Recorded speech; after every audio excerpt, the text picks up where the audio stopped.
Hi guys, ito na yung aking nariban na buhok kahapon guys, ito yun. So hindi pa ako naliligo guys, ito yung resulta niya. Nakikita niyo ba? Ayan yung kanyang likod guys. Ayan po oh. Para makita niyo guys.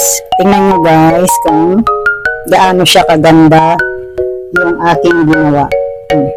Ito yun yung ginamit ko guys sa aking kilay. Dati ko pinakita sa video ito guys. Ayan na, nagpapawis na guys yung ano ko, yung dito ko banda sa may kilay guys. Pero tingnan nyo naman guys, oh, tututo ko lang para makita nyo talaga.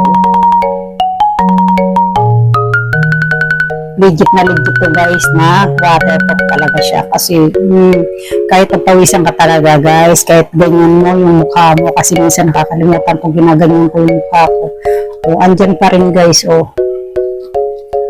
diba, hindi kayo magsisisi kapag bumili kayo ng ganito at saka mura lang to guys, magkano lang isa nito kahit maulanan kayo, kahit mapawisan yung kilay nyo, andyan pa rin siya, kasama nyo pa rin siya and maganda siya gamitin. Susupply ko guys ang result ng aking pagre-ribbon sa sarili kong buhok guys. So ayan lang guys. Thank you so much and see you sa next video guys. Bye bye for now guys.